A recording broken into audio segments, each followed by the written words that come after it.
আমাদের আজকের সাংবাদিক সম্মেলন জানেন আপনারা, এখন থেকে 4-5 দিন আগে কাঞ্চনপুরের পেকুছড়ায় অনেকগুলি বাঙালি উদ্বাস্তু যারা দীর্ঘদিন ধরে কাঞ্চনপুর এলাকাতে বসবাস করছিল, নরসিংপাড়া, গছিরাম ইত্যাদি এলাকায়, সেই রিয়াং শরণার্থী কাঞ্চনপুর থেকে আসার পর এই বিগত দিনগুলিতে তাদের উপর বিভিন্ন ধরনের অত্যাচার হয়েছে, চুরি চামারি, ছিনতাই, ডাকাতি থেকে শুরু করে।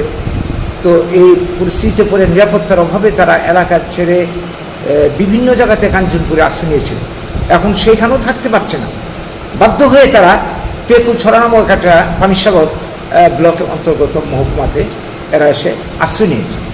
দেখা গেল কি আজকে 5 দিন চলছে, সেখানে এখন পর্যন্ত মানে তাদের আশ্রয়ের ব্যবস্থা নেই।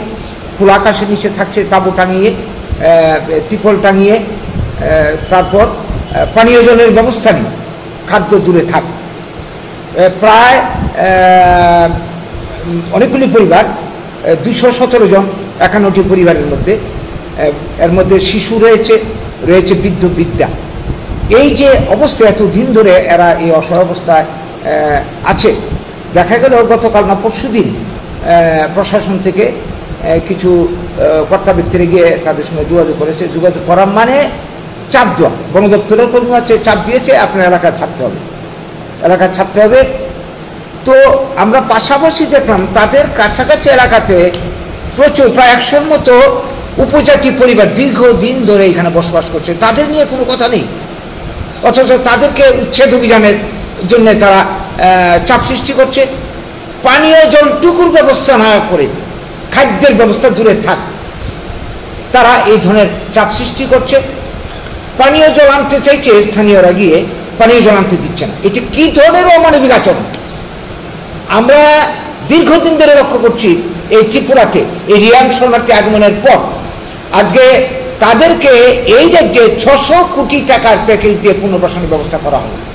কোথায় ওরা মিজোরামের লোক মিজোরামে পাঠাবে তা না করে ত্রিপুরাতে পুনর্বাসনের ব্যবস্থা করলো, এবং প্রত্যেকটা দল, শাসক বিজেপি থেকে শুরু করে বিরোধী সিপিএম, কংগ্রেস এবং মথা উঠে পড়ে লেগে তাদের পুনর্বাসনের ব্যবস্থা করলো। আর এই রাজ্যের যারা স্থানীয় মানুষ, স্বাধীনতার পর, ভারত মুক্তির পর থেকে ত্রিপুরার যারা এখানে থাকছিল, দীর্ঘদিন বসবাস করছিল, তারা নিজের জায়গা জমি বাড়ি করতে উঠছে, তাদের পাশে কেউ নেই, কোনো দল নেই, আমরা বাঙালি বাদ দিয়ে। এটা কি ধরনের অমানবিক আচরণ? এই যে তুষণ নীতি, উপজাতি তুষণ নীতি, উগ্রপন্থী তুষণ নীতি আমরা সিপিএম আমলে দেখেছি, এখন বিজেপি আমলে তার চেয়ে আরো বেশি মাত্রায় চলছে।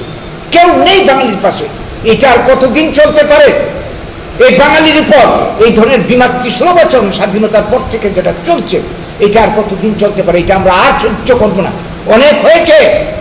তাই আমরা এই রাজ্যের আপামর গণতন্ত্র প্রিয় মানুষ, এই রাজ্যের শুভবুদ্ধি সম্পন্ন মানুষ, এই দেশের শুভবুদ্ধি সম্পন্ন মানুষ, বাঙালি শুভবুদ্ধি সম্পন্নের যারা রয়েছেন, বুদ্ধিজীবী ছাত্র যুবক যারা রয়েছেন, তাদের কাছে আবেদন, এই জাতির উপরে এই অত্যাচার, নির্মম আঘাত, স্বাধীনতার বলি, দেশভাগের বলি, ভূমিপুত্র বাঙালির উপর এই আঘাত আমরা নীরবে এইভাবে মুখ বুজে সহ্য করে যাব?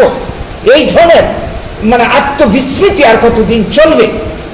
কাজেই আমরা দাবি করছি, আমরা আহ্বান করছি, আপনারা জাতিটাকে বাঁচান, আপনারা এগিয়ে আসুন।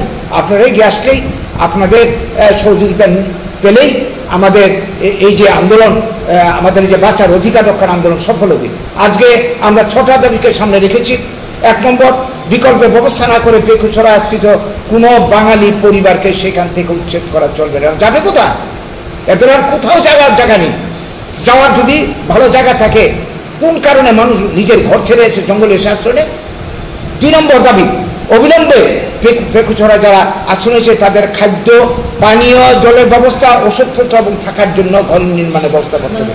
3 নম্বর, 80 জনের গণহত্যার পর থেকে এই অবধি যে সমস্ত বাঙালি পরিবার স্বজন হারা হয়েছে, সম্পদ হারা হয়েছে, গৃহ হারা হয়েছে, নিরাপত্তার অভাবে বাড়ি ঘরে ফিরতে পারছে না, তাদেরকে আর্থিক ক্ষতিপূরণ পুনর্বাসন দিয়ে তাদের স্বস্থানে থাকার ব্যবস্থা করতে হবে। এটা আমাদের আগেরও দাবি। 4 নম্বর দাবি হচ্ছে আমাদের যে প্রত্যেকটা বাঙালি পরিবার যারা উদ্বাস্তু হয়েছে, থাকার জায়গা নেই, তাদেরকে উপজাতিদেরকে যেভাবে বনের অধিকার দেওয়া হয়েছে, জমির পাট্টা দিয়ে তাদের বসবাসের জায়গা করে দেওয়া হয়েছে। কেন বাঙালিদেরকে দেওয়া হবে না? বাঙালিকে এই দেশের নাগরিক নয়? সংবিধানের অধিকার সবার জন্য সমান যদি হয়, বাঙালির জন্য কেন এই অবিচার করা হবে? আমরা দাবি করছি বাঙালিদেরকে এটা দিতে হবে। 5 নম্বর দাবি, আমরা চাই স্বাধীনতার পর থেকে এই যে উদ্বাস্তু পাঞ্জাবি যাদেরকে পুনর্বাসন এই দেশে দেওয়া হয়েছে, ক্ষতিপূরণ দেওয়া হয়েছে, তাদের মতো পুনর্বাসন আজও বাঙালিরা পায়নি। দাবি করছি আমরা তাদের পুনর্বাসন দিতে হবে। শেষ দাবি আমাদের, যেটা 80 জনের গণহত্যার যারা বলি হয়েছিল, যাদের চক্রান্তে এই যে উগ্রবাদী তৎপরতা, এই উগ্রপন্থা দলের জন্ম হয়েছিল, এই চক্রান্তের জাল ভেদ করার জন্যে আমাদের যে পুরনো দাবি যে গণহত্যার বিচার বিভাগীয় হাইকোর্টের একজন কর্মরত বিচারপতিকে দিয়ে তদন্ত করে দোষীদের শাস্তির ব্যবস্থা করতে হবে। এই ছোটি দাবি নিয়ে আজকের আমাদের এই সাংবাদিক সম্মেলন। আপনাদের মাধ্যমে আমাদের এই বার্তা সরকারের দৃষ্টিতে আনতে চাইছি এবং এই রাজ্যের, এই দেশের গণতন্ত্রপ্রিয় মানুষের দৃষ্টিতে আনতে চাইছি। জাতি এই দুর্দিনে আমরা সবাই সহযোগিতা চাইছি জাতির অস্তিত্ব রক্ষার আন্দোলন। নমস্কার।